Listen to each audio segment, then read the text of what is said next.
नहमदुहु व नुसल्ली अला रसूलिल करीम अम्मा बाद फ़अऊज़ु बिल्लाहि मिनश शैतानिर रजीम बिस्मिल्लाहिर रहमानिर रहीम रब्बी इश्रह ली सदरी व यस्सिर ली अमरी वहलुल उक़दतम मिन लिसानी यफ़क़हू क़ौली। Assalamu alaikum wa rahmatullahi wa barakatuhu, and very good evening to all the attendees. I welcome you all on this prestigious platform of Institution of Engineers, Pakistan, Saudi Arabia chapter, Eastern Province, for a technical webinar on the topic of a practical perspective on disruptive interventions for smart mobility and traffic safety deployments in Saudi Arabia. Muhammad Abrar Shami, Executive Council Member and General Secretary of Institution of Engineers, Pakistan, Saudi Eastern Province. I'm working in Saudi Electricity Company as Smart Grid Specialist and honored to be the moderator for today's event. Please note that attendees have been muted already for a smooth and trouble-free event. However, you are requested to please keep your videos off. So let's begin the event formally. In the name of Allah Almighty, I would like to request Dr. Sufyan Munawwar for the recitation of verses from Holy Quran. Dr. Sufyan Munawwar.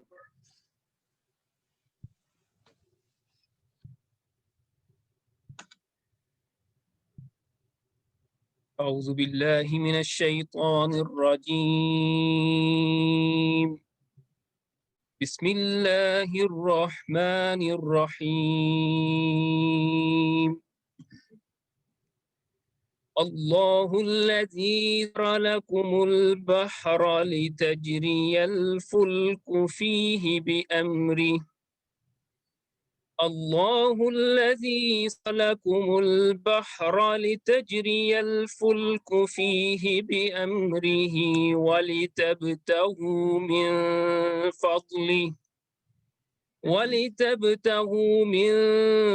فضله ولعلكم تشكرون وسخر لكم ما في السماوات وما في الأرض جميعا منه إن في ذلك لآيات لقوم يتفكرون قل للذين آمنوا يغفروا للذين لا يرجون أيام الله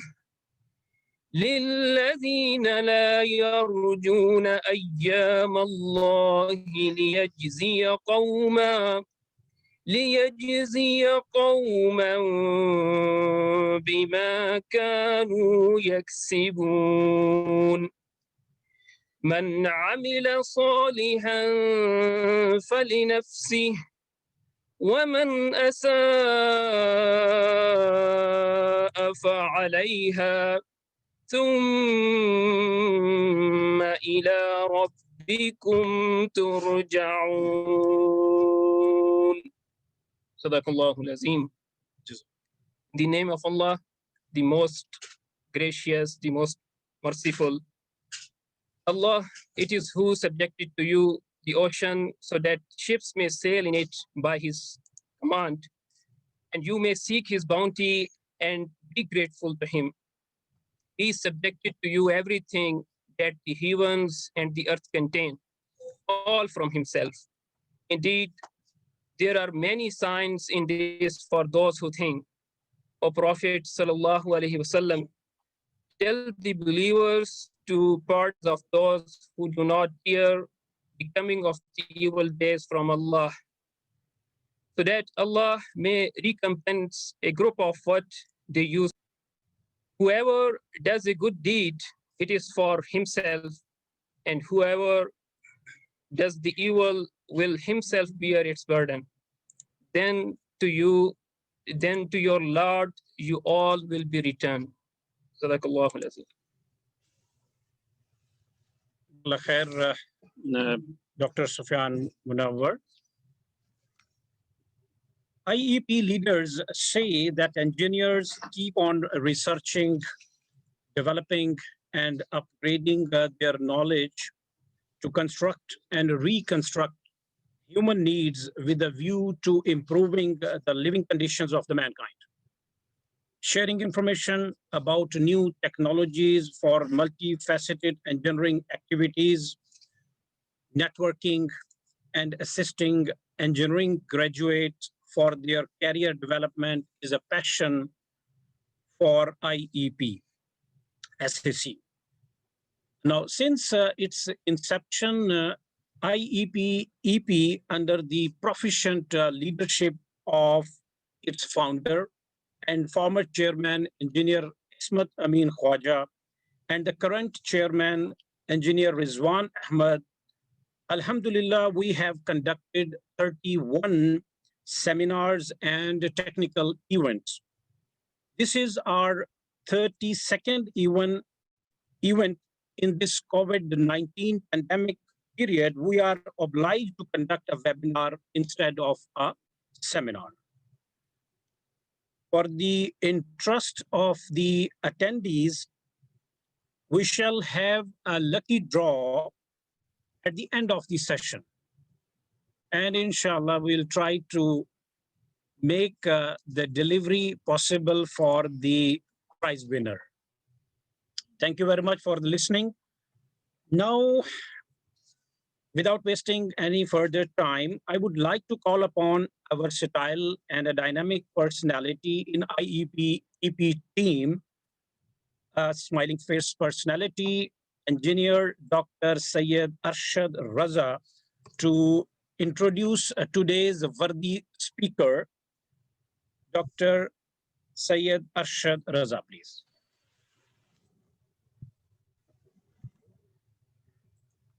Hello, everyone, and assalamu alaikum wa rahmatullahi wa barakatuh. I am Dr.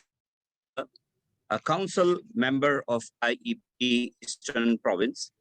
It is my immense pleasure to introduce to you our today's speaker, Dr. Muhammad Farhan. Dr. Muhammad Farhan has completed his PhD in civil and environmental engineering from the University of Utah and his postdoctoral training in smart mobility and mathematical models from MIT, USA.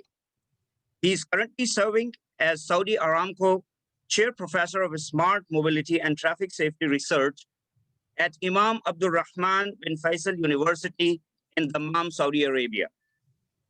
He has over 20 years of experience in successful implementation of traffic safety, transportation planning, and transportation modeling projects in USA, Europe, and in the Middle East. Dr. Farhan has been actively promoting the idea of traffic safety-oriented smart mobility deployment and its implementation in Saudi Arabia.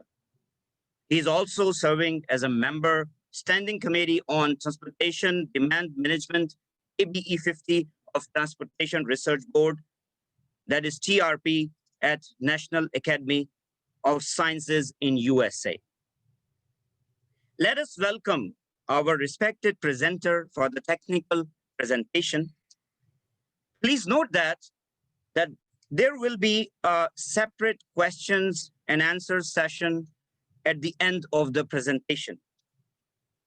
Questions should be privately posted to the host inside the chat box with your name, your company, and your location. Please limit your questions to a maximum of 1 for effective time management. You can even pose your questions during the presentation, and inshallah, At the end of the presentation, we will attend to your concerns. Thank you very much. Now, I would like to pass on the floor to Dr. Muhammad Farhan for his presentation and your kind attention. Thank you. Thank you, Dr. Arshad.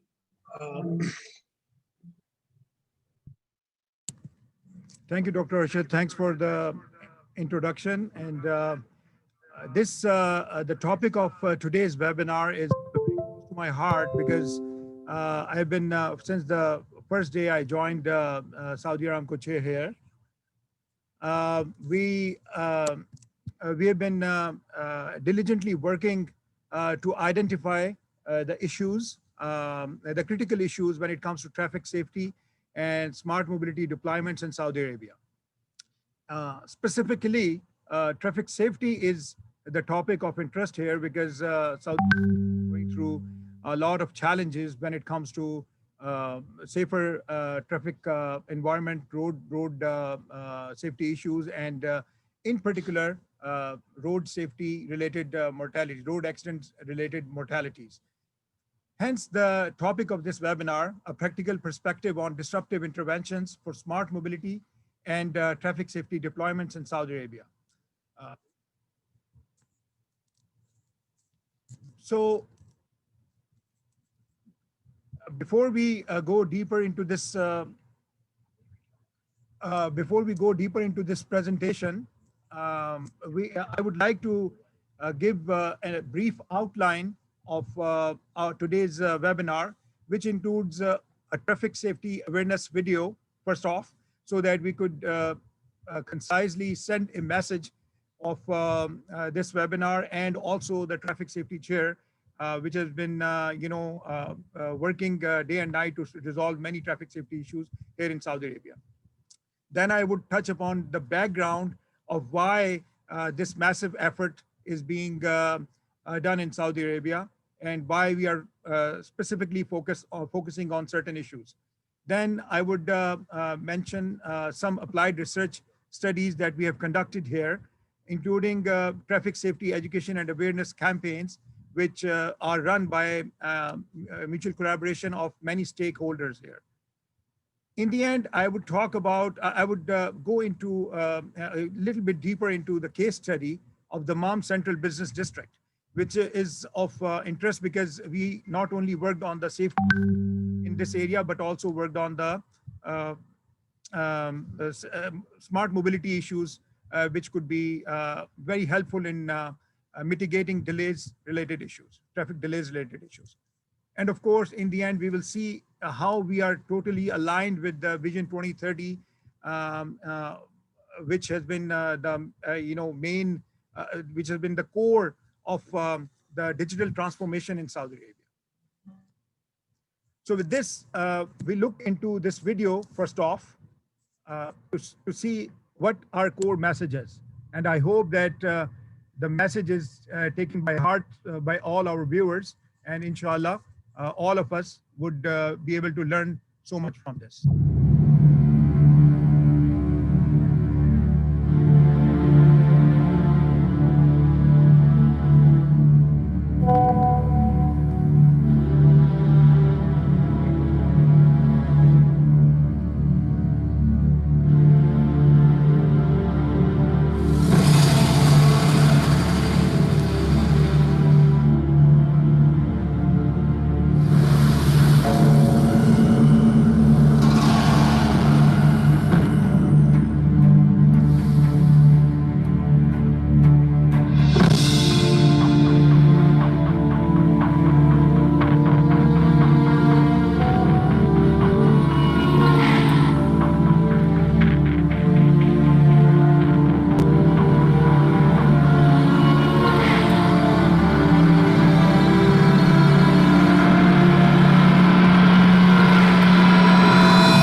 So we look into the background now, why massive traffic safety mitigation effort is needed in Saudi Arabia. But before we go there, we have to look into where does the traffic safety issues or injuries related to traffic safeties rank as a causality for total deaths globally. According to World Health Organization statistics, which have been published in 2018 Global Status Report on road safety, road traffic injuries currently rank at 8th level, but barely between 7th and 8th. So it could be very easily considered, if we include some certain categories, it could be very easily ranked above maybe between 6th or 7th level. Certainly, if we look at the number of cars, registered vehicles globally, which stands out to be 2.1 billions, the pertaining number of deaths per vehicle, per 100,000 vehicles is declining, but certainly it is still standing at a higher number. So through statistics or through our visible scenarios that we see in our daily life everywhere, it could be easily understood that traffic safety is a major cause of concern all around the globe. Now let's look at some of the developed countries, how they've been coping with this issue. For instance, Sweden and United Kingdom, which are currently ranking number 1 when it comes to traffic safety mitigation issues. They started sometime in 2007. If the curve that is shown here starts sometime in 2006 or 2007, and we could see that they started off with 5 deaths per 100,000 population due to road accidents, and gradually with their cohort efforts on traffic safety mitigation and interventions through smart mobility, they were able to they were able to put a major dent to this issue, and see the curve is standing at 3 deaths per 100,000 population in both UK and Sweden. The same goes for Australia. Actually, Australia put a lot of effort and did some impressive work when it comes to traffic safety. For instance, we could see that in this curve here, Australia started somewhere at 8 deaths per 100,000 population due to road accidents, and now they are standing at somewhere around 5 or 6, and even that's 2016 data and published in 2018. And I'm pretty sure with the efforts they are doing, they would be standing somewhere around 4 now. Now let's look at what our neighboring countries are doing and how they are coping with the traffic safety issues. We could see that United Arab Emirates, they were back before 2007, actually in 2003 or 4, they were around above 20 deaths per 100,000 population. But they've been doing a lot of efforts, and in terms of adopting Vision Zero strategies and smart enforcement processes. So we could see that within the span of 8 years, from 2007 to 2016, 8 or 9 years, they are down to around 7 fatalities per 100,000 population. And their aim is to reach the level of Vision Zero within a couple of years. Let's look at Oman. They started at around 31 deaths per 100,000 population, and look in 2007. And within 10 years time frame, they were able to bring it down to 16 deaths per 100,000 population, and the work is continuing. And Qatar, for example, started at in 2010, they started at around 14 deaths per 100,000 population, and they have been able to put a major dent, and now standing at around 7. Very impressive efforts by all these countries, and definitely by the developed countries as well, which we saw in the previous slide. Now let's look at So this comparison of neighboring countries is necessary because since Saudi Arabia is still not at that level of developed countries, it still is emerging economy. So in order to make this comparison apples to apple, we had to compare this with our neighboring countries. So now let's look at where Saudi Arabia is standing. So we started, well, before 2007, the curve was even higher. We were in 30s, 30 deaths per 100,000 population, slightly higher than that. And in 2000, I'm sharing with you the 2007, the data from 2007 to 2016. So, and of course, this was published in 2018 by a global status report on road safety. And by the way, this data is provided to WHO by Saudi authorities, including Ministry of Interior and Traffic Police Department and other concerned departments. So that is the source of this data. And we are in 2016, we are standing at around 29, still standing at 29 deaths per 100,000. So that's the level of this issue that we are dealing here. And on the right side, the panel that I'm showing you here with the green and red arrows, the green arrow shows that when it comes to national speed limit law, Saudi Arabia has been putting a major dent into it, and the enforcement has been ranked significantly higher level at around 7. I apologize if you guys cannot read it, but that's the best resolution I could get of this image. And the source is, of course, WHO's report and data provided by Saudi authorities. And of course, on other main issues, for example, national motorcycle helmet law, the law is there. It has been drafted and implemented. The law has been legislated, but enforcement side lacks. But that doesn't mean that the work is not being done, but all it means is that maybe we need more resources, additional resources, maybe need to re-strategize, but the need for to look into this issue is there. Again, if you look at national seatbelt law, the law is there. It has been legislated, but enforcement side, we rank poorly on that. And again, it does not mean only one causality of the agencies not working. No, it could be multiple issues. And we as a team, we have to look into that.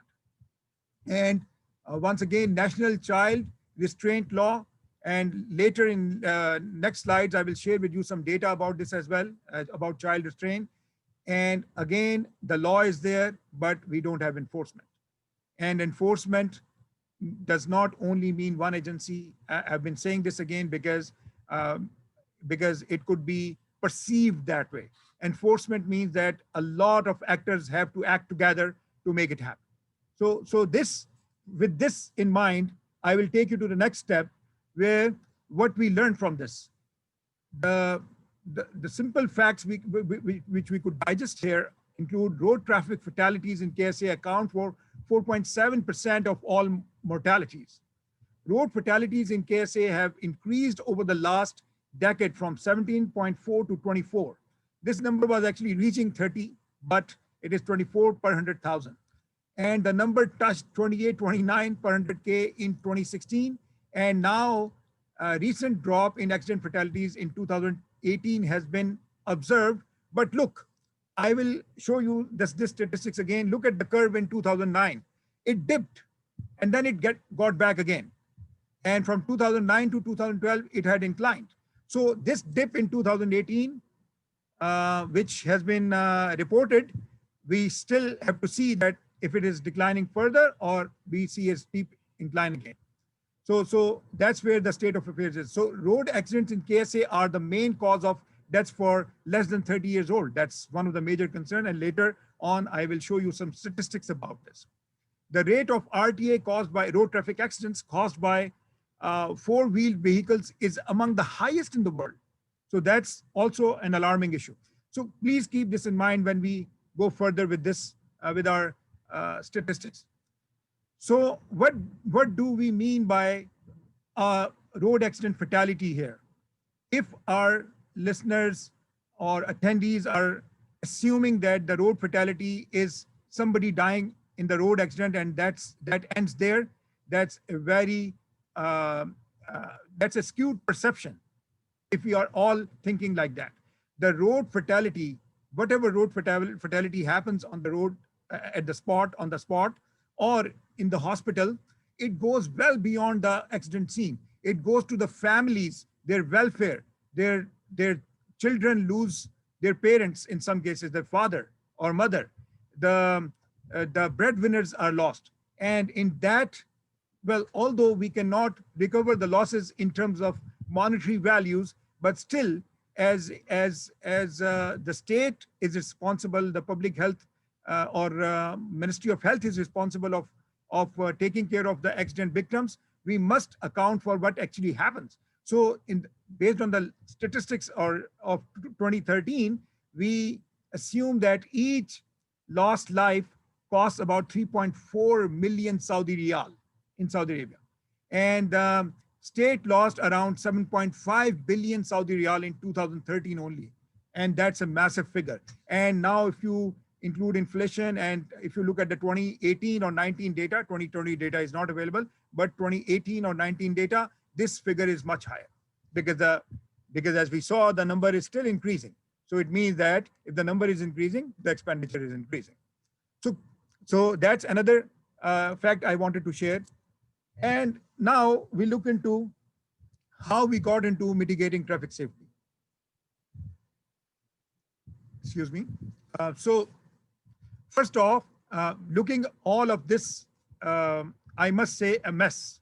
It is a mess right now, and we want to resolve this mess as a collaborative effort between many public agencies.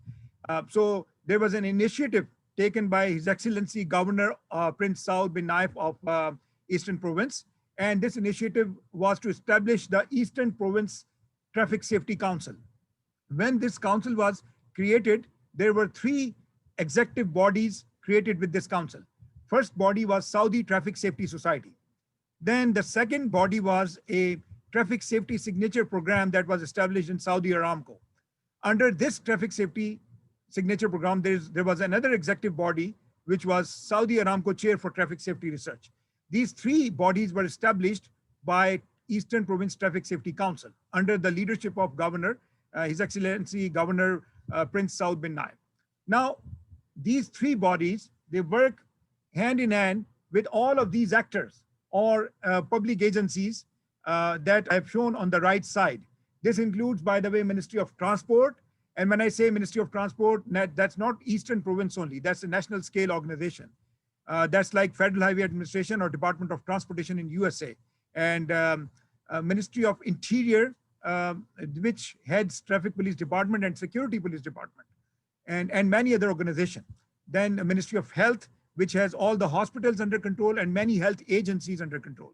Security Police Department, which looks into rural sides of the issues in the rural areas. Saudi Red Crescent Authority, which looks into the first response services. And the Dammam municipality in particular, because we are based in Dammam, and recently Eastern Province Development Authority. These actors work together, they sit together on one table under the flag of Eastern Province Traffic Safety Council, and they collaborate with each other, they discuss the issues, they launch the studies, and they launch disruptive interventions when it comes to traffic safety and smart mobility deployment. And later on, I will share with you some studies where we could see.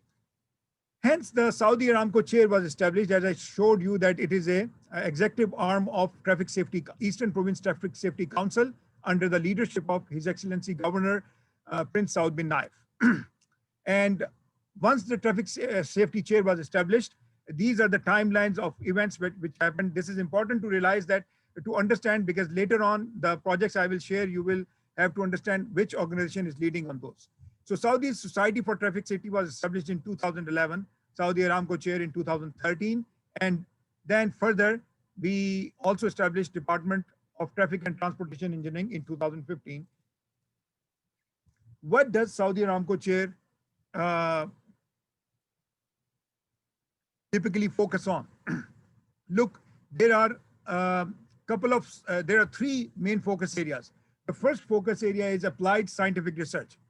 We cannot afford to have theoretical research where we publish a lot of papers, scientific papers, and then we make a claim that we have a lot of research going on. That is of no use if the accidents continue to happen here on our roads. As a matter of fact, our first observation was that we have so much dollars put into the research, but yet we are still seeing these accidents. So of course, applied research was very much needed, which means that we go on the spot, see the issue, and resolve the issue through research studies.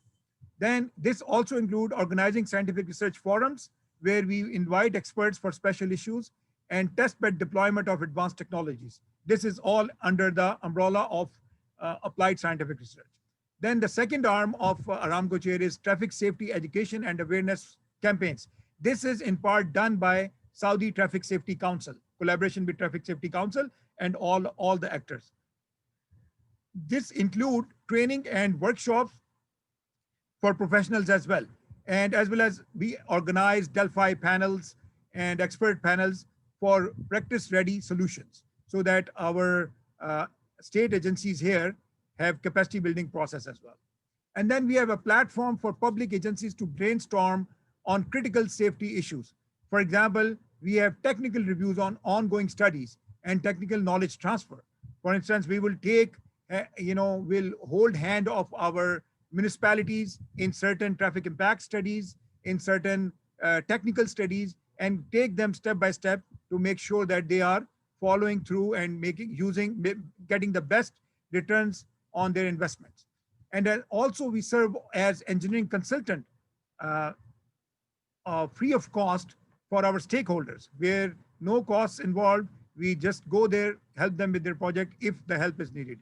And not only to that, the researchers in Saudi Aramco chair, but in many cases we invite experts, international experts, to help these projects. So with that, I will focus onwards. In the presentation, I'll focus on these three areas to explain how all the processes are working here. Before we discuss our applied research studies, I would like to mention that we have a panel of research advisors or experts, and this is not limited to this panel only. We have many other experts globally who are part of this group effort that we are making. Some of them include Dr. Muhammad Abdul, a very famous name in traffic safety all over the world. He's associated with the University of Central Florida and also editor of Accident Analysis and Prevention, one of the top journals when it comes to transportation engineering. We have Dr. Mark Stevenson. He looks into the public health side of it, where we have mortalities, injuries, and related issues related to those things. Then we have Dr. Brian Fells, who helped us with many studies, including we conducted seat belt and cell phone use compliance studies, where Dr. Fells helped us. He's with Monash University, and Dr. Mark Stevenson is associated with the University of Melbourne, and then in Australia. And then we have Dr. Tariq Sayed. He's advisor to not only the chair and Salama, but also to the department for the curriculum development and many, many other things.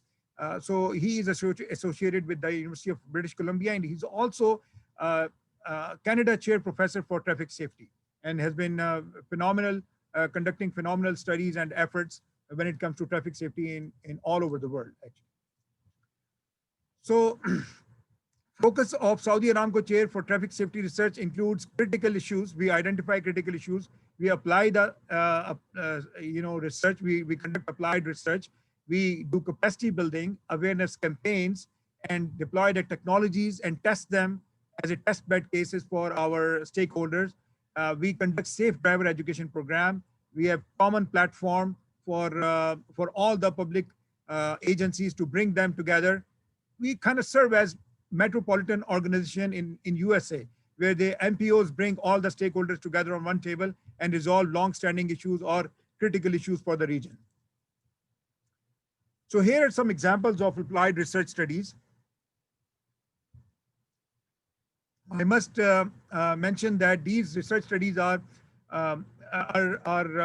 conducted in collaboration with Traffic Safety Signature Program at Aramco, Saudi Aramco, and Saudi Aramco chair. And in many cases, we include all the actors that I mentioned earlier in a slide where we showed which actors are involved in this effort.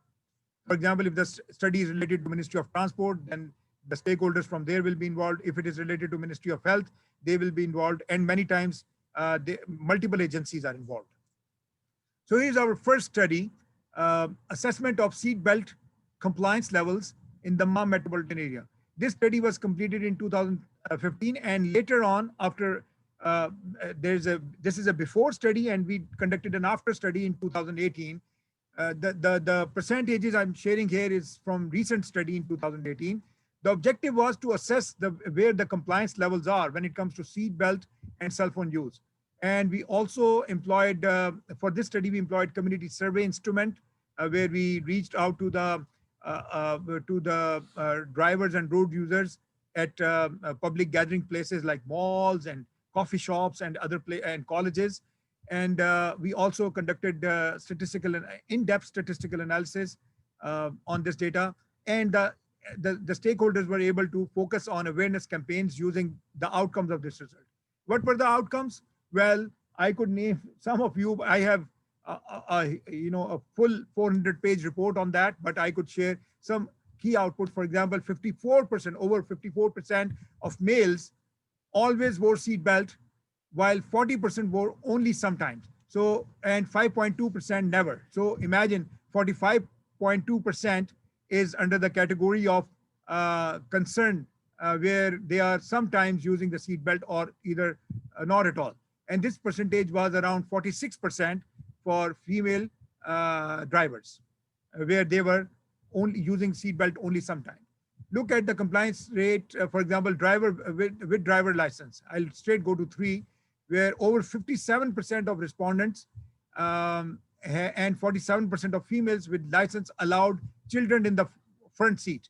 So you can imagine they have license and they are still allowing 57 and 47%, 57% male and 47% females allowing children on front seat.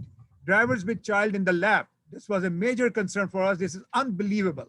The number is unbelievable, but look, over 56% of males stated that they have been driving with child in their lap, while only 20% of females stated that. But we have to understand that females just started driving in Saudi Arabia. So this proportion is relatively lower because the share is lower as well. I'm not saying that this will be higher, but we have yet to see how female drivers respond to this issue. Look at this child lap of front seat passengers. 62% of gents and over 40% of females stated that they allow infant in the lap of front seat passenger. Child restraint use, over 36% under the age of 18 believed that it is not necessary for young children to be restrained. So you can imagine. So this is the state of affairs. So look, here we cannot assume that this is wrong and this is a behavioral issue only. Look, there is a social side of this as well. There has to be some accessibility to these, the child seat, affordability of that.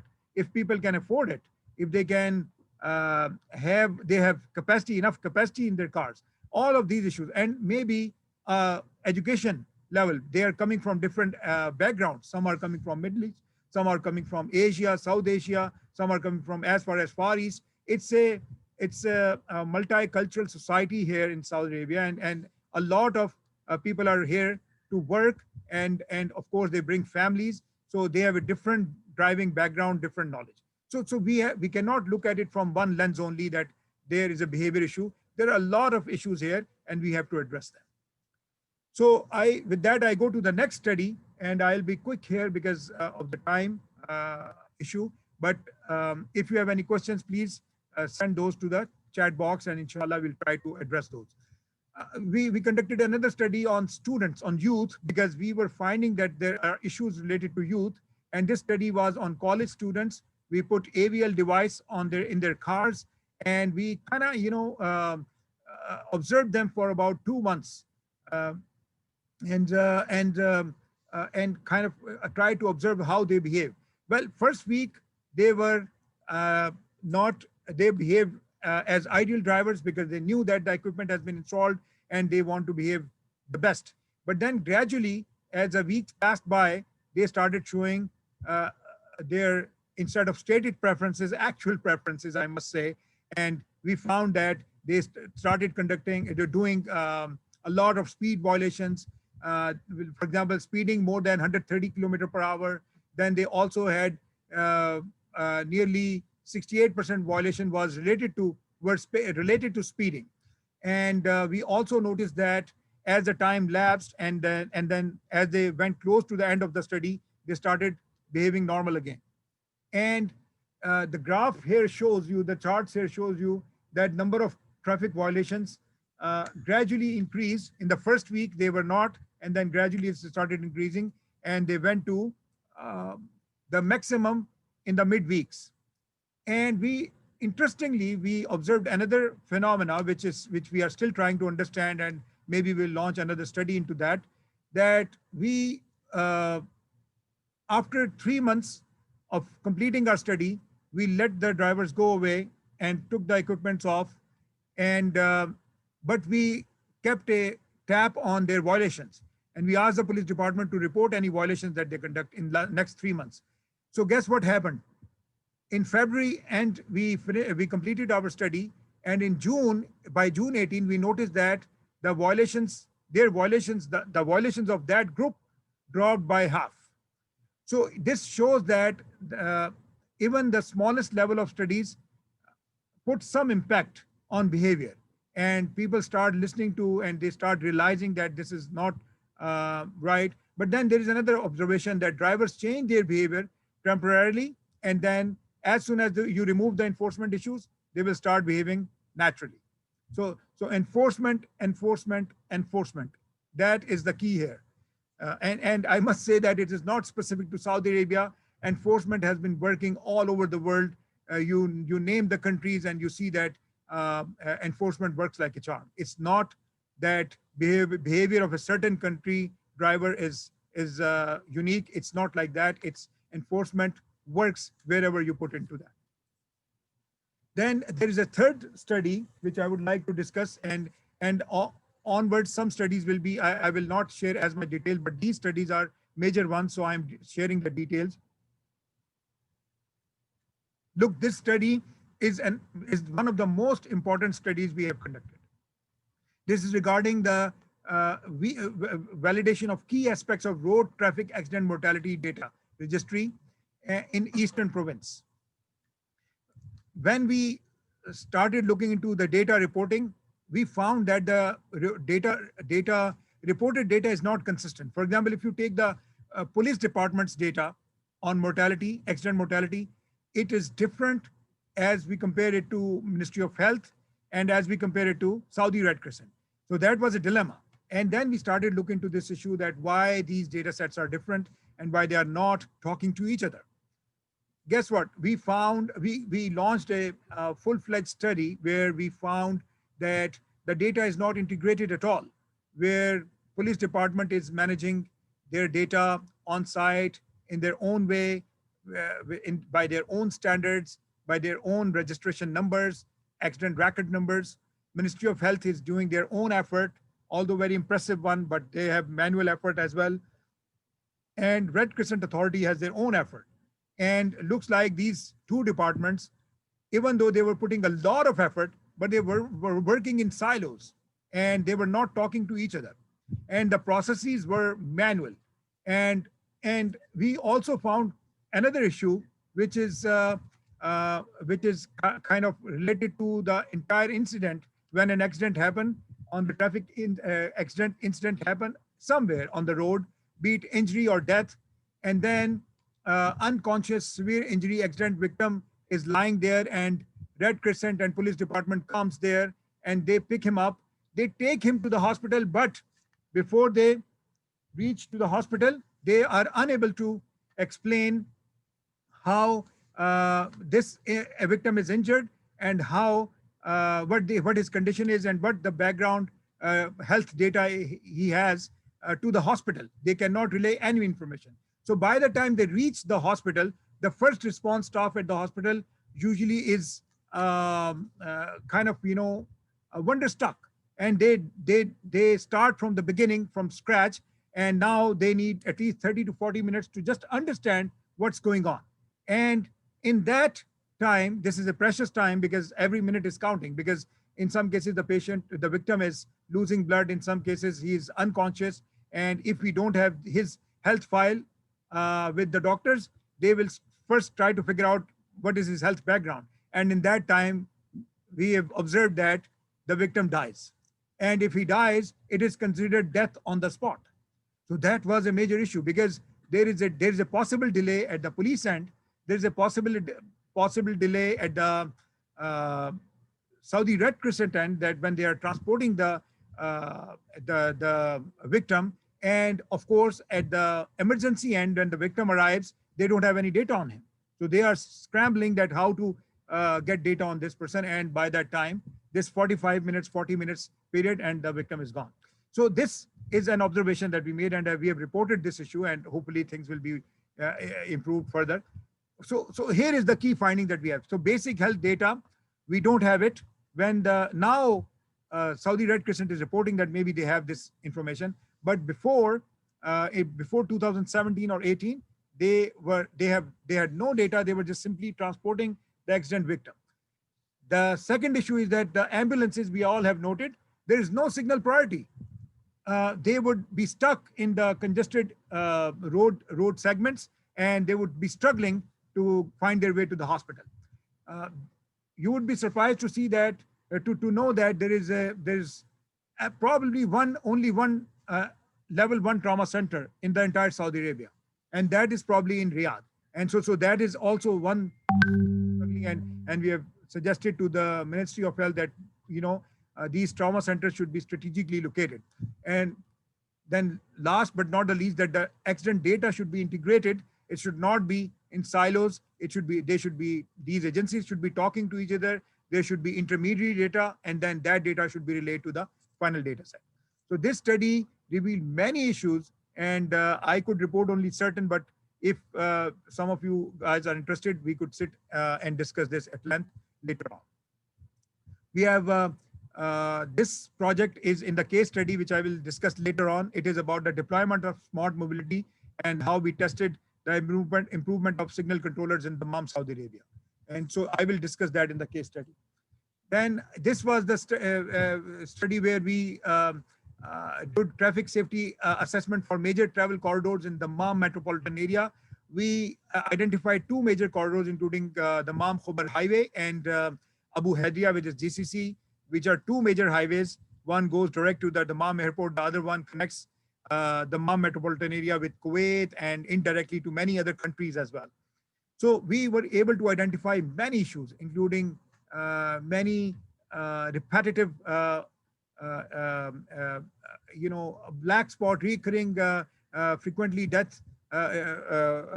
deadly spots where deadly accidents are happening. We were able to find out many geometric design issues.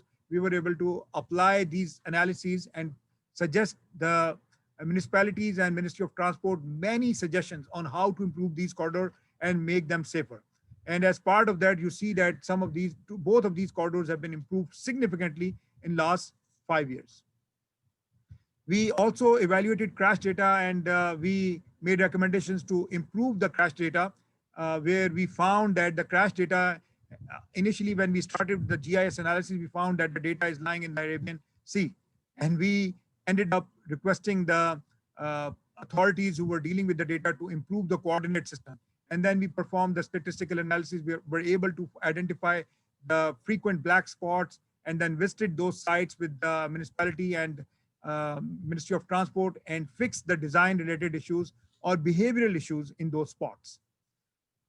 And again, we had the evaluation of the red light camera, where we were able to notice that there were many red light violations when it comes to transportation network in Saudi Arabia, and in particular in Dammam. So we assessed the red light camera program, and we found that it is very effective, but then we ended up having a lot of rear end accidents. But we are dealing with this situation now. There have been many red light cameras installed, and as a matter of fact, there is a fine of Saudi Riyal 3,000 on each violation. I know many of our fellows are not happy about it, but you have to remember that when one red light violation happens, and if it is a T-bone accident, minimum 1 life is gone, and 2 or 3 are very possible. So we have to understand this perspective, that this red light violation is less about violation fines and more about saving lives. So with that, I will go further with the many other studies. Is ongoing. With these, there are many traffic impact studies where we apply modeling, simulation, modeling for our public authorities, Ministry of Transport and Amana. We help them. We conduct these studies for them, and we kind of train them as well in some cases, and help them figure out what their issues are. Some of the common areas I've mentioned that we conducted Turkey Street study, Tukba area, Lexus, all of these interchanges and intersections have been improved considerably due to these studies. Yes, so other key studies include use of highway safety manual based crash prediction models. We have been able to publish a paper with Transportation Research Board on that, and we have shared this information on how we can use the KPIs and convert them into probability of lowering the accidents. We also conducted feasibility studies for the deployment of in-depth crash data. We wrote a book about it as well, and to guide our public agencies. Feasibility of using exclusive lanes for the port area, where we were able to recommend new dry port area for Dammam, which will be out of city, and inshallah within a few years it will be implemented. Right now we are conducting a artificial intelligence grafted methods study where we are detecting common traffic violations and near miss events to see the evolution of black spots and see how we can stop them before they develop. So this is an ongoing study, and we're here are some flagship studies which I would like to mention, which are national scale studies which we are conducting. One is naturalistic driving study. It is just like the naturalistic driving study in USA. We have not started it. It has been proposed and it is in the approval stage. There is a deployment of advanced intelligent transportation system and smart mobility technology in Saudi Arabia. Test bed implementation plan, which is called Dammam. It is also proposed and in the approval stage. A development of test bed integrated road accident mortality data registry. This is the recent one. This mortality data that I was discussing with you, this is the outcome of that study, where we have proposed the integrated mortality data registry for the Eastern province as a first step, and then we will expand that to entire Saudi Arabia. And then we have estimation of origin destination matrix, where we are trying to convince public agencies that, look, you have to go beyond conventional household diary surveys, which are very good method, but it's an old method and we have to rely on new technologies now. So we are trying to conduct this origin destination data for entire Eastern province, at least with using cellular phone data. And this is also proposed flagship study, which we will be conducting soon. And semantics of digital short range communication. Well, it is on connected vehicles. Let me be quick and direct about it. And we are trying to develop a test bed for connected vehicles, but this project will take maybe at least 2 years before we start working on that. So now I am looking into awareness side, and in the interest of time, I'll have to skip a few slides, but we'll try to be as efficient as possible. Look, we are based on the studies that we conduct. These studies are applied in nature. As I told you in the beginning, we are least interested in scientific papers. Yes, we are publishing them, but our focus is on the spot, what we are changing in real life scenarios. That is our objective. And so here we are trying to figure out key in compliance factor when it comes to seatbelt studies from the data that we obtained from seatbelt, and we are trying to work on that through awareness campaigns, safe driver education reforms. We are looking at driver behavior parametrics using AVL studies. We are looking at the campaigns at schools. We go to the school, elementary and schools and colleges, and we talk to students. We show them videos, messages, and we give them lectures. And this is happening nationwide, by the way, and on weekly basis. And I know for the fact that these campaigns at schools and colleges are happening every month. Multiple campaigns are being done. And then child restraint in compliance. We are in the process of launching a massive campaign about child restraint, which for at least for those who are living in the Dammam metropolitan area, you will be seeing that soon, that this campaign will be launched. Based on our recent study, we found that it's a major issue. When we are finding kids sitting in the laps of driver, this is not acceptable on any level. So before we go fix our safety issues, we must fix this behavior. So that's why this massive campaign will be launched in collaboration with the Saudi Traffic Safety Council, Salama, and Aramco chair. Here is a video which I would like to share, educational video, which we share with our students. So please bear with me. Just watch this video and see the message that we give to our young generation through these videos. ارسم موقف مهم في حياتك عن ايش؟ إشارة المرور.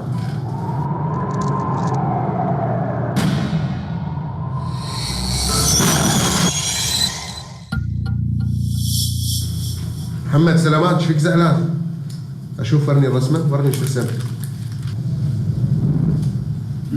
ومين اللي طايح على الارض؟ هذا ابوي. كنا انا وبابا طالعين بالسياره، جت سياره مسرعه قطعت الاشاره وصدمتنا. يابا يابا.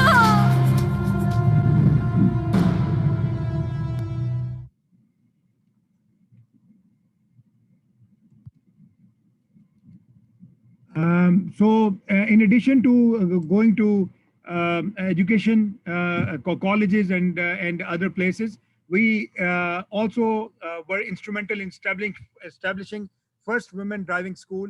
For those of you who know Urdu poetry, I added this verse of the poem of Zarb Kalim, if I am pronouncing it correctly, and it talks about how important is the presence of genders and how it impacts how it influences our daily life. Anyway, I'll move on. In the interest of time, I'll move on with our driving school initiative, where we first established the first driving school for women was established in collaboration with Ministry of Interior, Traffic Police Department, Salama, and Saudi Aramco chair. It was established here in University of Imam Abdul Rahman bin Faisal University, and then we first conducted the Train the Trainer program, where we brought international experts on gender-based driving issues, and then we brought them here and we trained the trainers who will be conducting training for women drivers. Then we established a very state-of-the-art school where we have driving simulators, we have curriculum developed by international experts, and that driving school is fully functional now and has been training many women drivers, and they've been able to dive into this entire streamline. And then we looked into the established transportation and traffic engineering basic program, BSc program, where we thought that the traditional civil engineering degree offers only 1 or 2 or 3 courses as a curriculum, part of curriculum on transportation engineering. Maybe, if I remember, one on general transportation engineering, one on maybe runway, and optional on maybe project management. And there you go. So for those of folks who have traditional civil engineering degree, we have short-term training programs. But then we thought that in order to fill this void, we must establish a traffic and engineering department. So we, Aramco chair and Traffic Safety Council, in collaboration with Aramco, we established this BSc engineering program at Imam Abdul Rahman bin Faisal University at College of Engineering. We had first batch of 17 students accepted, and now many students are working at Ministry of Health, at municipalities, at Ministry of Transport, and it has been a successful program, and our students are in demand. We also established a traffic safety library. We have many lectures for nationwide on the issue of traffic safety. Further, I would talk about capacity building very quickly. What kind of programs we are offering to the public officials. We bring them from all over Saudi Arabia, and in many cases internationally from GCC region to our shop here in Dammam, and we train them on traffic safety management systems, ISO 39000, for example. We brought an expert from New Zealand and then trained them on this issue and on how to transform their organization for better safety performances. Comprehensive overview of traffic engineering. We gave them a comprehensive program for traditional civil engineers. It was a 40-day program, and we continued 3 days per week. and it was very effective and very well liked. And there have been requests to conduct this program this year as well, and hopefully we will do that. It was offered in summer.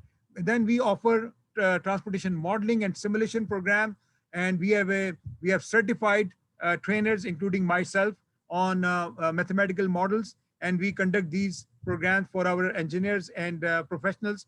And we have been able to put a big dent into this issue of modeling how to conduct this. And we conducted traffic signal controllers and signal optimization program as part of the process, so that our engineers out there, they improve their capacity on this. We have recently, 2 weeks ago, we conducted a car accident investigation and reconstruction program. And we kind of trained our engineers and police department on PC crash software, which has been developed by Technical University of Graz in Austria. And we also provided vehicle actuated controller and adaptive controller seminar and trained them on these issues. And so on, the list goes on. These short training programs are often on demand, where the agencies reach out to us, and we tailor the program for their needs and conduct and help them with that. We also provide technical knowledge transfer, where we established a modeling software lab, in-depth crash investigation lab here in the department. We have highway safety manual based interventions. We train them on that, and we kind of help them with that process. And of course, crash reconstruction. We provide consultation for our professionals.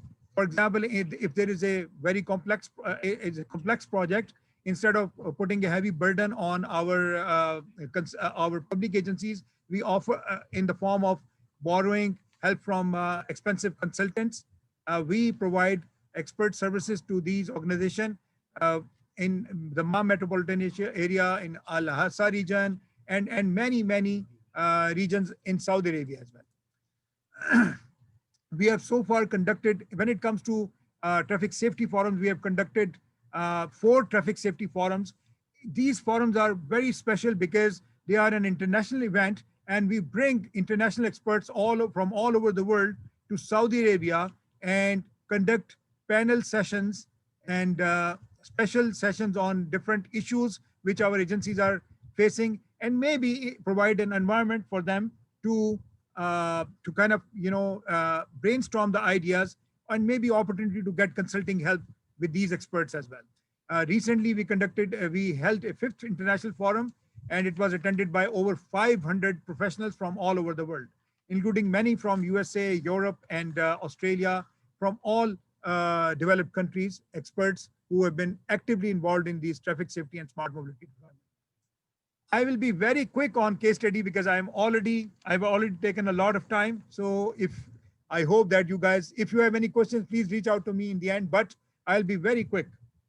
Yes, so I'll be quick. I've been already told that its time is over. So what we did, the idea was that initially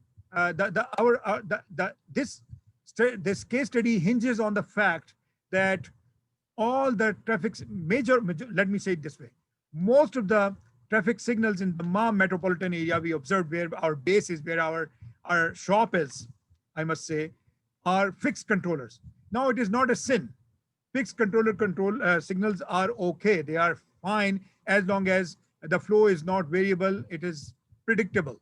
But if the flow varies, then it becomes a problem. And we noticed that at many places the flow varies, and yet our controllers are fixed controllers. So we launched a study where we asked ourselves that if we provide all the drivers with the best travel time information through VMS, through GPS, or through some other radio control data or whatever information, this information is available to the drivers pre-trip, post-trip, or en route. At the same time, we improve the signal controllers from vehicle actuated to, from fixed controller to vehicle actuated. What will happen? Which means that if the controllers are advanced and drivers, like in a modern world, they have information on their route choices between their origin and destination. For example, you have web services in many developed countries where before you make a trip, you know that if you are going to the airport, that there is an incident, and you should not go, or maybe change the route. So if that kind of information is available, what will happen? So I will briefly show you that we had to conduct the data, all of this data that you are seeing in the screen, very complex data. We collected all the data there for this, the Dammam metropolitan, the Dammam CBD area, including 27 intersections. Then, we conducted traffic volumes, turning movement counts. A lot of data was collected for this study. And then we use static assignment and dynamic assignment, which means that we, in some cases, we provided driver with the information on travel time, best route travel times, and in some cases, in 2 scenarios, we did not. Well, so we had around 6 scenarios with improving controllers and improving travel time information to drivers. And then we have some scenarios where we said, okay, total improvements of all 30 intersections is not a good idea. Maybe we should have a blanket where we say some intersections who are improving level of service improve, otherwise the others should stay same. So we called that hybrid scenario. So guess what? I will continue. So guess what? Where we improved the all the 27 intersections to actuated controllers, we were able to reduce the travel time, the delay by 37%, which means we will have fewer desperate drivers. Then in hybrid scenario, we were able to reduce it by 18%. And in fixed optimized control, we were able to reduce by only fixed optimized. If we just optimize the controllers, we were able to reduce by 12%. So look, the message is simple. The message is that the take home from here, this study was that we cannot just sit around and hope that maybe someday things will improve. It has to, the system has to improve. When it comes to financial sector, Saudi Arabia is top of the line. I would say that maybe better than many developed countries in the financial sector. When it comes to certain sectors, for example, deployment of technologies in e-commerce or certain sectors, Saudi Arabia is better than many developed countries. So I am assuming that in the next coming years, particularly in line with Vision 2030, Saudi Arabia will look into the improvements of their road systems, the traffic systems, because we cannot dream about having 0 fatalities, yet we do not improve our highway networks and transportation systems. So with that, I will simply go to the importance of why we are emphasizing on smart mobility ecosystem and why we are emphasizing that traffic safety only cannot be achieved without smart mobility. They go hand in hand. Why? Because real-time data has to be collected. We need to have data archiving systems. We need to have mobility studies. We need to have capacity building trainings, and we need to have set up testing new methodologies and mobility technologies. Look, we are talking about digital transformation in coming 10 years, yet we do not have a single smart mobility lab right now in Saudi Arabia. As a professor, I've been emphasizing enough to all our stakeholders, and gladly they have been working day and night. Our agencies are working day and night. I think there is a need to develop these smart mobility labs in each of the province, and that's the way to go, where we could test these new coming technologies and provide support to our public agencies. This will be, and I'm pretty sure that we are moving in that direction already with the given information that I have. So here, this is totally in alignment with Vision 2030. We have, inspiration that with these deployments, with these kind of studies, we'll be able to make a big dent to traffic safety issues. We'll be able to transform into digital transformations that we are seeing in transportation systems, not only on certain sectors. And hopefully, we will be able to achieve traffic safety mitigation efforts in the form of 0 fatalities one day. With that, I will, I think I'll just cut it short here. And I think I'm ready to take any questions that you have. I have given my message. The message is simple, that traffic safety and smart mobility go hand in hand. We cannot assume that traffic safety is a separate effort and smart mobility has to go in parallel. No, they have to converge at a focal point, and we have to make We have to work on this together. Our public agencies, including Traffic Police Department, Ministry of Interior, Ministry of Transport, Ministry of Health, are doing phenomenal job. The issues that we have identified does not mean that they are not doing a job. These issues are identified anywhere where you find traffic accident mortalities. The message that we are trying to convey here is that there has been a massive effort on a government scale, which government of Saudi Arabia is doing right now. And inshallah, in line with Vision 2030, we will achieve zero fatalities on our road system soon. Thank you very much.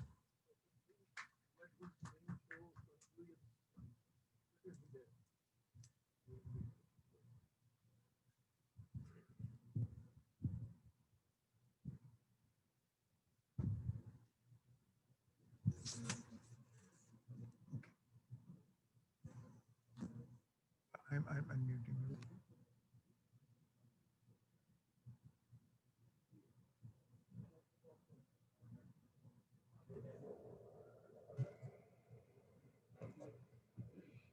Your screen.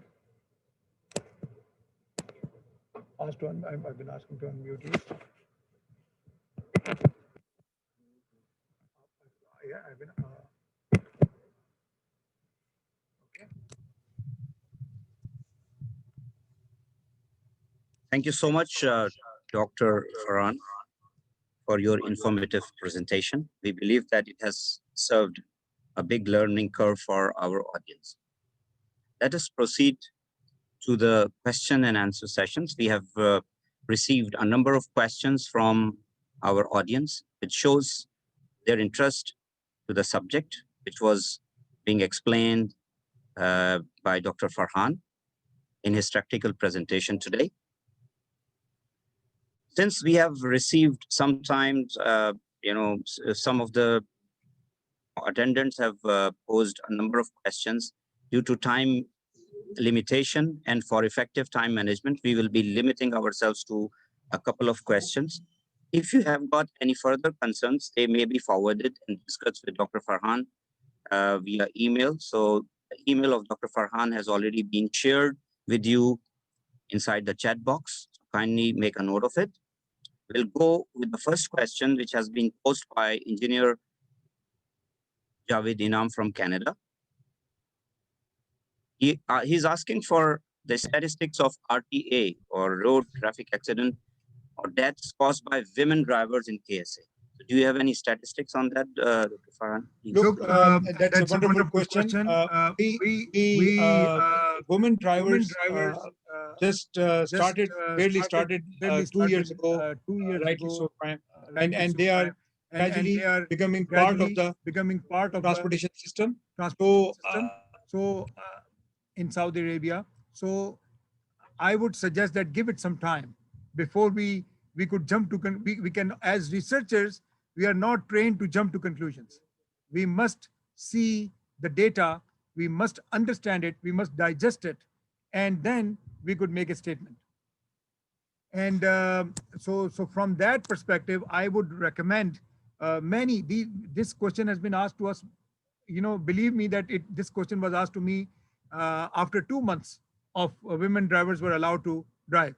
How could we be so quick about it? So give it some time. Maybe I would say at least 3 years, 4 years, and then we will be able to make a statement on that. Even if I give you raw numbers for example, 20 accidents, what does it mean to us unless we see a certain curve?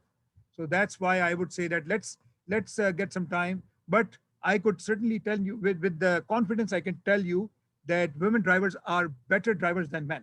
Statistics on seatbelt use, statistics on cell phone use, and statistics on how they treat the child in the car and the child restraint system use, we find that they are better drivers.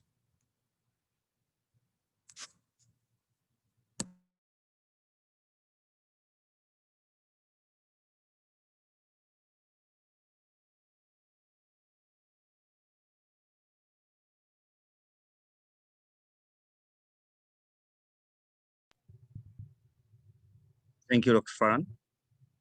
The second question has been posed by Mr. Tabriz Sayed. who is working in Parsons Company in Riyadh.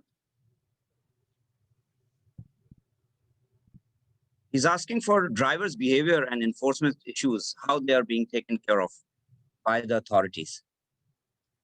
Look, the driver behavior has been a recent, I will talk about recent interventions that we have conducted. For example, in many cases, our studies have made recommendations on enforcement, deployment of interruptive enforcement technologies, disruptive enforcement technologies. For example, seat belt fines are there nowadays. There are cell phone use fines right now. It has already started. We are already working on red light violations. We are working on enforcement deployments when it comes to point-to-point speed deployment.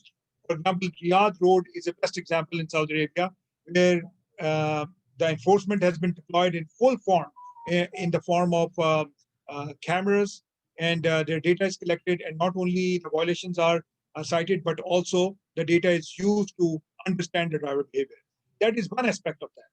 Then the second, if you are interested in knowing research side of it, look, we have already conducted many studies when it comes to human factors.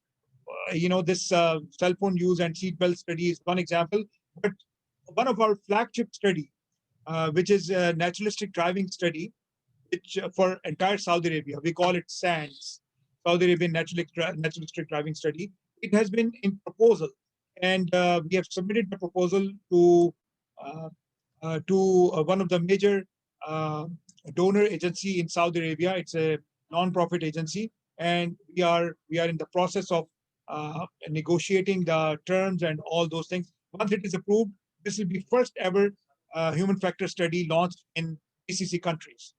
So there are many fronts right now. The public agencies are working: enforcement, safe driver education programs, aggressive driver education programs, and of course, naturalistic driving studies and many locational-based studies as well.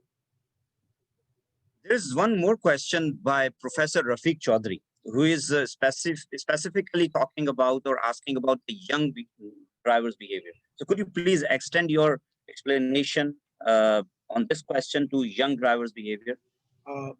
First off, my respects to Dr. Rafiq Chaudhry. I've been following his work as well.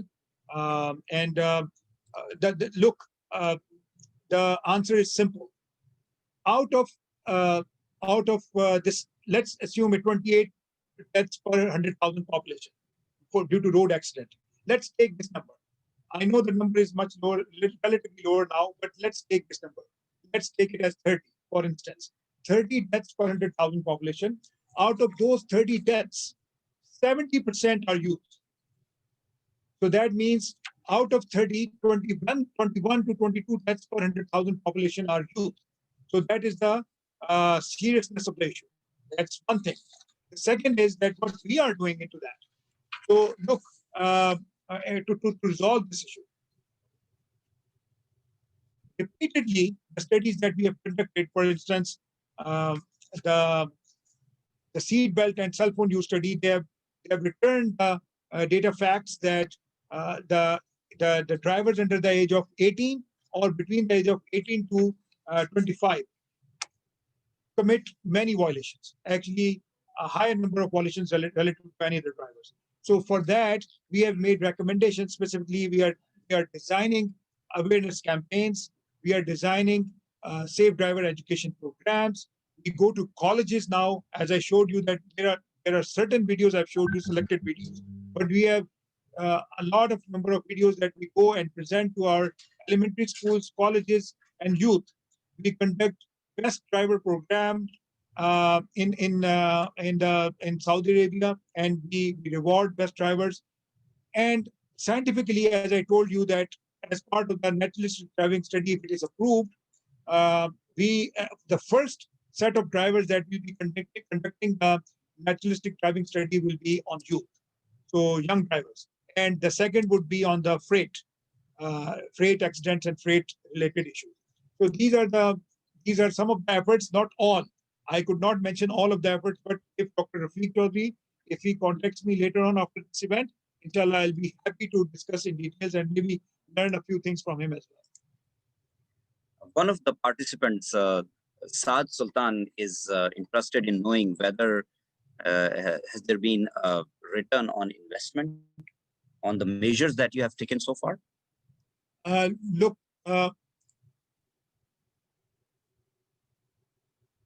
looks like I'm mute, but okay.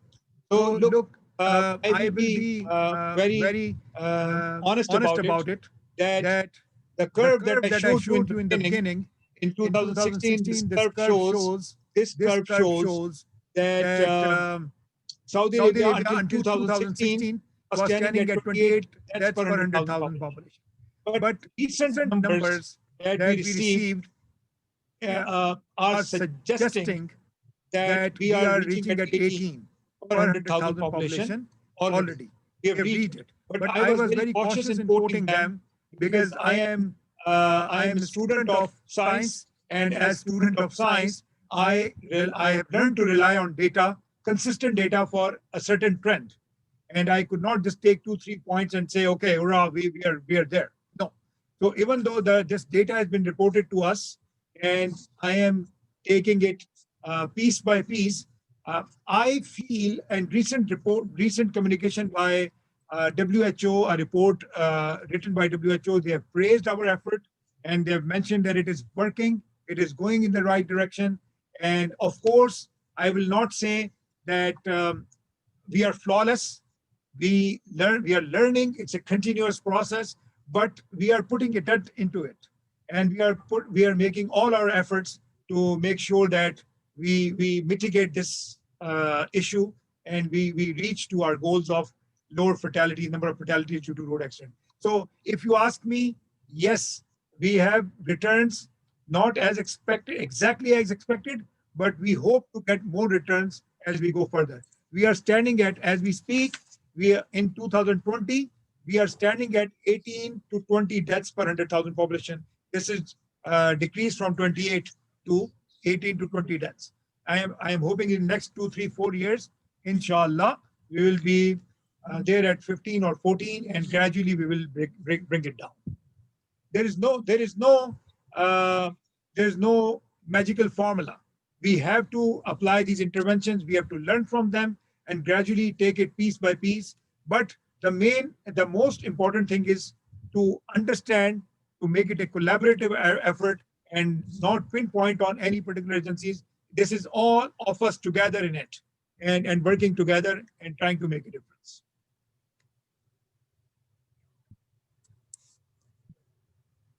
Thank you, Dr. Farhan, for your extended explanations on every questions. We would like to let the audience know that we are going to go only for 2 more questions. We have been receiving questions during the session as well, but we apologize that we might not be able to entertain every question due to time limitation. As I've already notified that Dr. Farhan's email address has already been shared inside the chat box, so you can personally contact him for any further discussion on this subject. Thank you for your understanding. There is a question from Engineer Anwar that is there any statistical data available for Pakistan regarding accidents or deaths so that we could also benefit from your study over there? Thank you, Mr. Anwar. This is also one of the questions closer to my heart. I am from Pakistan. So naturally, I have been constantly thinking about my homeland as well. And traffic safety in Pakistan is something which is a particular interest to me. So look, there is a lot of data in Pakistan, but in Pakistan we are facing the same issue of integrated data. You know, the evaluation of data is not something very a general method where you could apply and get the results overnight. You need to have consistent methodology getting the data, collecting the data, archiving it, processing it, and making it consumable entity, and then exporting the results which are digestible by the consumers, external consumers. So this entire process, I think many pieces are missing in Pakistan. Although I feel that there is some effort that was made by a safe city in Pakistan, where the cameras were deployed, but I feel that there is more that we could do there. And when it comes to, for example, right now I'm in the process of developing a study with some of my colleagues in Pakistan, some professors, where we are developing a cell phone and seatbelt use study. We are also developing another study where we are testing a Manchester driver behavior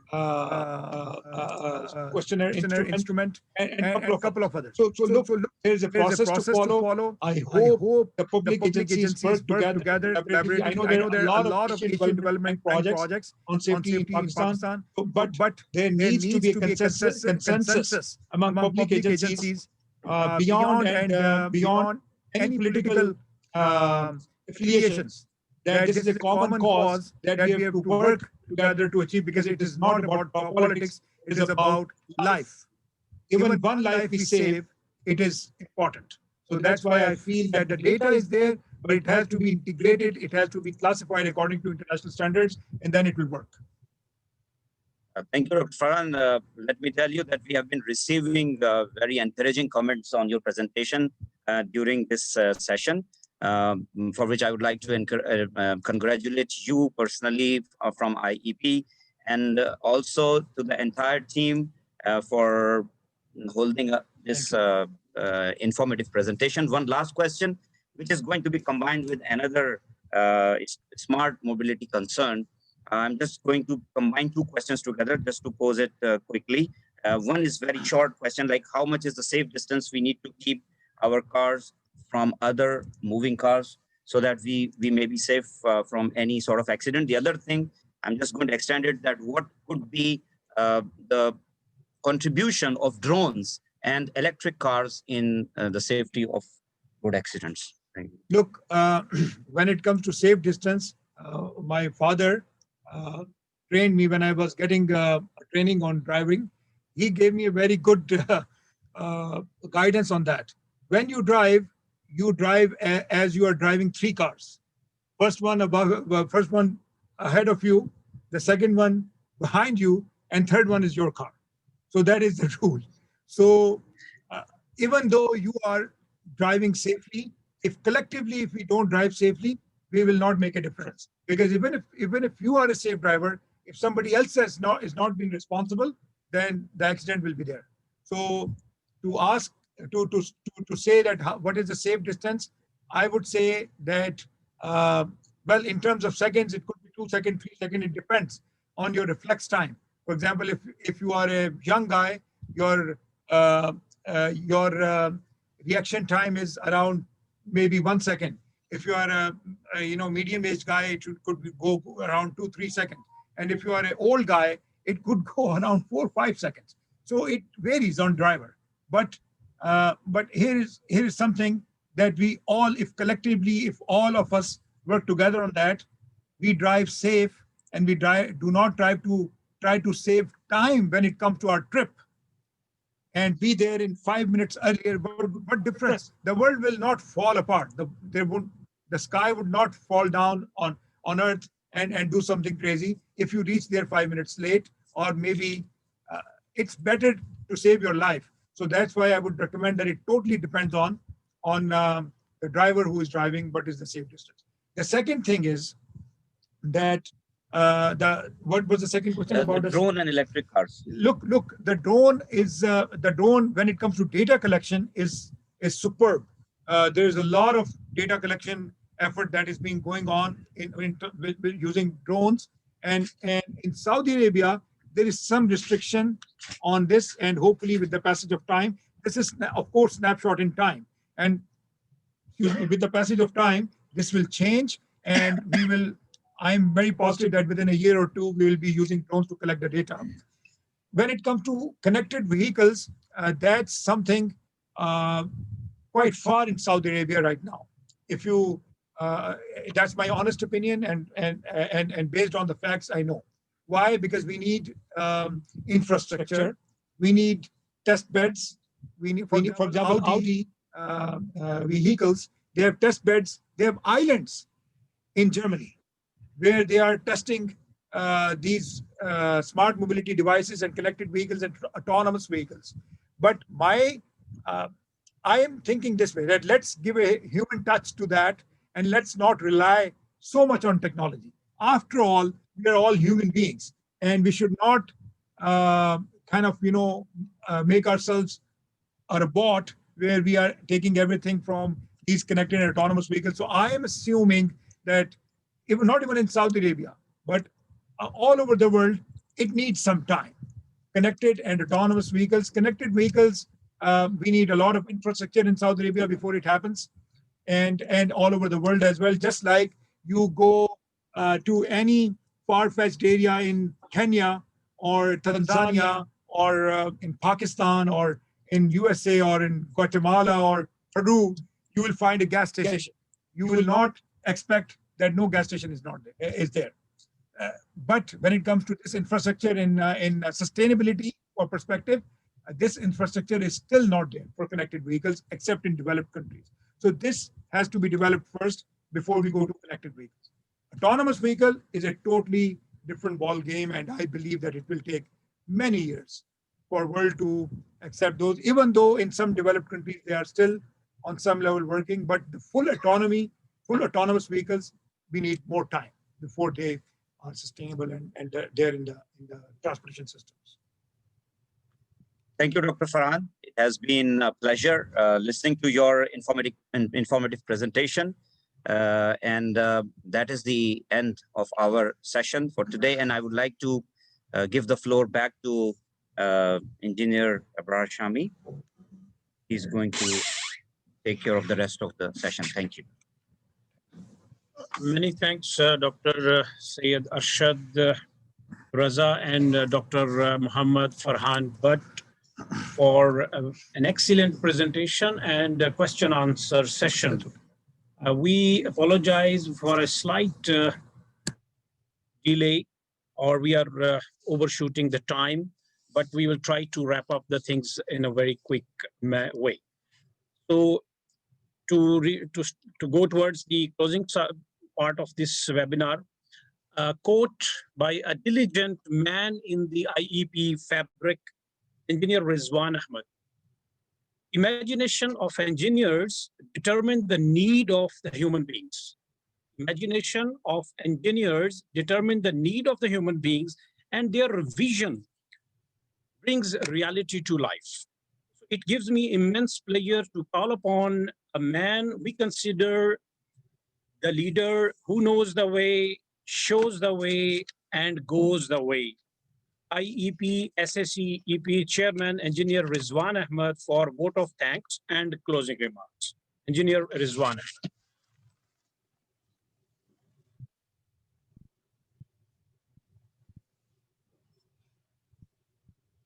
Bismillah ar-Rahman ar-Rahim. Distinguished Speaker, Dr. Muhammad Farhan, Dr. Abdul Karim Jawali, President of Jordanian Engineers Association, Dr. Khalid Almas, Dr. Tajambul Mustafa, fellow engineers and respected guests. Assalamu alaikum. Alhamdulillah Rabbil Alameen. All praise for Allah subhanahu wa ta'ala. On behalf of IEP-SAC Eastern Province Local Council, I take this opportunity to thank you all for joining today's webinar. Thank you, Engineer Muhammad Abrar Shami, Dr. Syed Arshad Raza, and Dr. Sufyan Munawwar for moderating, conducting, and reciting successfully today's event. Thank you, Dr. Farhan, for presenting very comprehensive, informative subject of everybody's interest for evolution and big changes in smart mobility, traffic safety deployment, and its integration. Steps taken in digital transformation for implementing integrated smart mobility and traffic safety centric systems in Kingdom of Saudi Arabia. Applying scientific research and technology for safety and bringing positive changes in the society. Presentation was interesting and lively as well. Dr. Farhan also covered very important aspect of women driving. He did not miss to quote Allama Iqbal verse from Darbi Kareem. I could see the first words, Wujood-e zan se hai tasveer-e kainat mein rang. You know, yesterday, 9th November, was the Iqbal Day. And if you ask me to translate today's title in Iqbal's verse, to give him tribute as well, then I will quote from Wali Jibreel.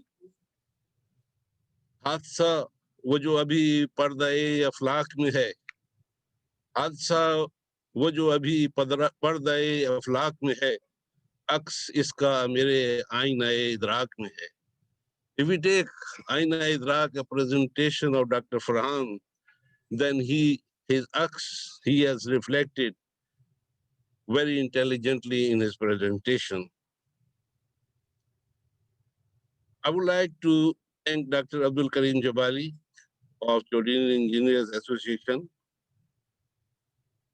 Dr. Khalid Almas and Dr. Dammam for gracing this occasion with their presence. We appreciate support of IEP-SAC Riyadh and its chairman, engineer Sayyid Muhammad Iqbal, and all council members for extending their support and inviting guests to make this event successful. We are especially grateful Khadme Harme Sharif and Crown Prince for their Vision 2030 plan.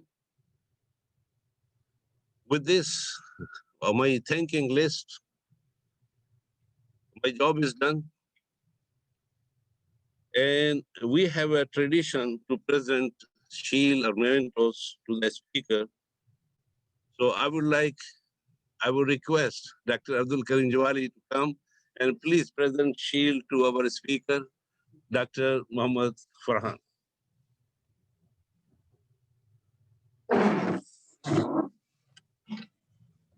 Thank you, Mr. Rizwan. Thank you, Dr. Rizwan. Thank you, Dr. Farhan, for your effort and for your contribution. I think it is very wonderful and very beneficial. Thank you very much. Presentation. Inshallah.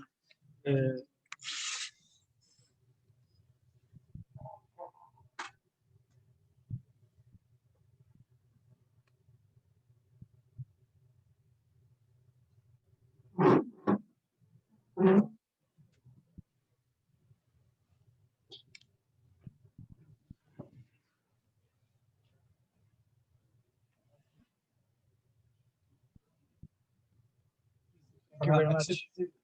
Thank you very much. Symbol of your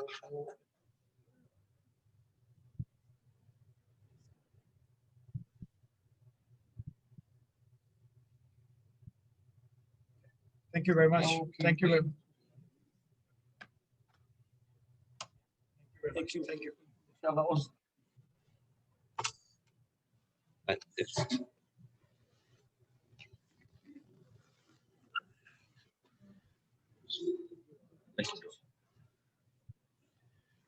Gentlemen, we also have a tradition of lucky draw, and randomly we have selected is a gentleman, Abdul Rahman. He's a lucky person. Yeah, it is. Yeah, this Abdul Rahman. More detail. He's not there. He was there 2 minutes ago.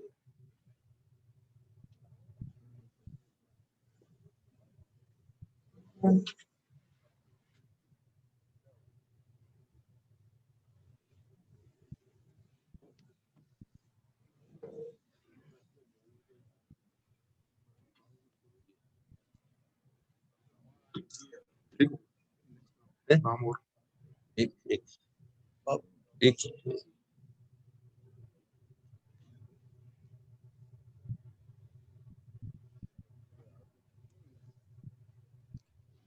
Audience दिखा दें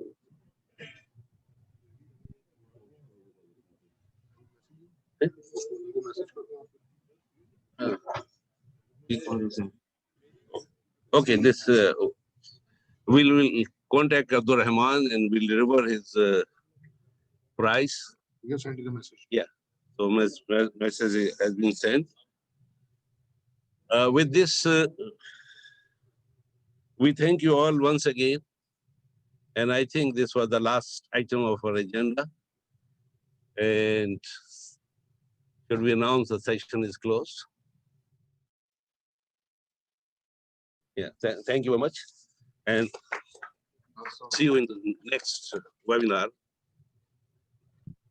Just to let you know that our respected guests are over here who are very attentive throughout the session and being patient during the session, technical presentation. Thanks to all of them for their time and their all efforts who they have put in arranging this presentation. Is it okay now? It's okay. Are you receiving the video?